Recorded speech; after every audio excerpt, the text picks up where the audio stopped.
Greetings, children of the screen. Your friendly neighborhood nerd scum here once again, coming at you with another edition of Carry That Weight, the Cowboy Bebop Retrospective. And yes, I am aware that this hat is really stupid.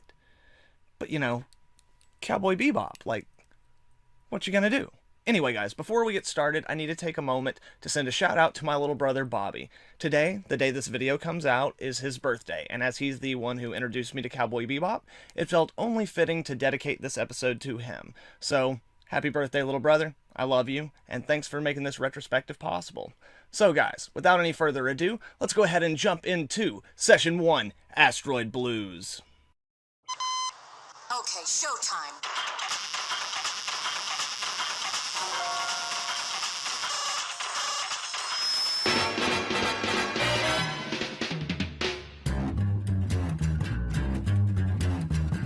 I think it's time to blow this scene.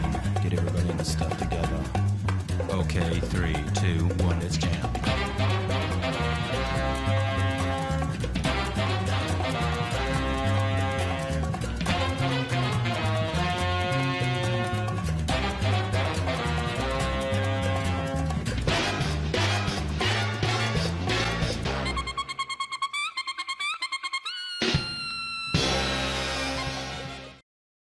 In this episode, we are introduced to Jet Black and Spike Spiegel, who work as cowboys or bounty hunters, living and operating out of Jet's fishing ship, the Bebop.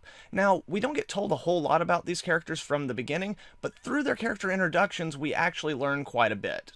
Jet is introduced preparing a meal, wearing an apron over his filthy jumpsuit, indicating him taking on both elements of parental responsibility on the ship. He is both overly masculine, at the same time being nurturing, giving us a visual representation of the big teddy bear archetype.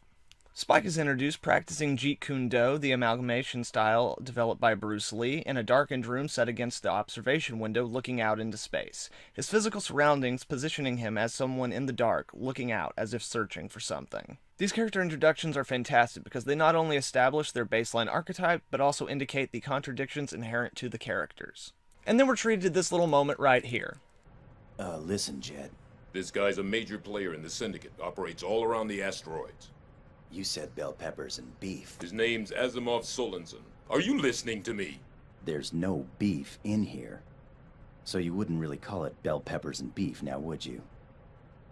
Yes, I would. Well, it's not! It is when you're broke, all right? This, while being humorous, also establishes their place in the universe. These two guys are barely making it. They are broke, just barely eking it out, going from job to job to job. And then we dive into this session where Spike and Jet are on the hunt for a guy named Asimov Solensen, who's a former syndicate man who murked a bunch of his own dudes and then went on the run to Tijuana with his old lady and a new batch of synthetic drugs called Red Eye. They hit the streets and we get to see each of their individual and unique investigative techniques, so to speak.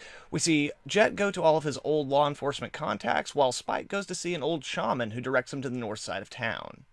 We catch up with Asimov and his old lady Katrina, who is seemingly pregnant. They're doing a drug deal in a bar called El Rey that is awesomely modeled after the bar from Robert Rodriguez's Desperado where they have the huge fight. But then in the middle of it, some of the syndicate hitmen descend on the bar, but using a dose of the Red Eye, Asimov goes all Super Saiyan Speed Force mode or some shit and just destroys all of them. It's not long before Jet comes across the mayhem that Asimov caused, and while he's looking over the carnage, all of a sudden two more mob enforcers show up and he grabs them and squeezes them for information, finding out everything he needs to know. However, at the same time, across town, Spike is catching up with Katarina and inserting himself into their whole situation, trying to go undercover, so to speak. However, Asimov smells him coming a mile away and chokes him out. Not long after that, Jet finds Spike and wakes him up. They both have information and they know what to do, so they go out to find Asimov and Katrina. Now, the problem with this is that at this point, the local law enforcement, as well as the mob, are also after them. So what we get for the rest of the episode is a mix of really great action sequences that mix multiple different styles of action and a really cool chase. But right when you're leading up to the ultimate climax, one of the elements that's been building throughout it is we keep seeing Asimov more and more using the Red Eye and just keep getting more and more strung out as Katarina gets more and more kind of dreamily hopeful about what they will do on Mars. And in this final chase sequence, as they are bolting out of there and Spike is right on their tail, Katarina looks over at Asimov as he's literally breaking the Red Eye and forcing it into his own eyes, and she realizes that they're never going to get to Mars and this whole thing was a pipe dream, and that her want and her desire for a better life just absolutely blinded her to everything that was true about the world, that she had tunnel vision, and like now she sees everything for what it really is. And at the same point, we now see that like in front of them there's a police blockade. So as Spike cruises up next to them, we hear a gunshot go off, and it's revealed that she has killed Asimov.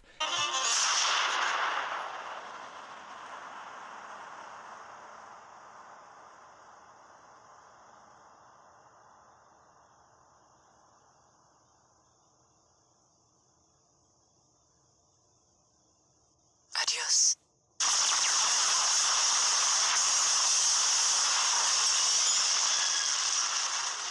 And then she just gets blown away. Then the episode concludes back aboard the Bebop with our characters in essentially the exact same place where they started. Spike stares out the window again deep into space as Jet leans in and announces that dinner is ready. Bell peppers and beef. Right on, guys, that was session 1 of Cowboy Bebop Asteroid Blues, and man, what an introduction to a series. It does an amazing job of establishing our main characters, their quarry, and the world they inhabit. Right from the beginning, it hits us with a shotgun blast blended dose of genre, pop culture iconography, immersing us in a world that feels familiar, with characters that we are instantly endeared to, though we know very little about them. And within this blend, the subtextual reflection of our main characters and the villains of the week, along with the cyclical nature of Spike and Jet's life, set the baseline tonally for the emotional through line of the series absolutely beautifully. There's a lot of wonderful interaction between Spike and Katarina in this episode that both helps to emphasize and kind of parallel the journey that Spike is on in terms of his character development, as well as the actual plot and narrative of future episodes as it comes to relating to Spike's past. Things that we'll see play out, and already they're planting the seeds for them. All in all, it's a perfectly badass start to a perfectly badass series. Right on, children of the screen, thank you very much for joining me for another edition of Carry That Weight, the Cowboy Bebop Retrospective. But don't miss out on the fun for next episode when I bring other members of the RDSCUM crew in on this so we can get a first-time viewer's perspective. Once again, thank you guys so much. Please like, share, and subscribe, and I will see you guys in a fortnight. RDSCUM, out. Allez, à bientôt. See you next time.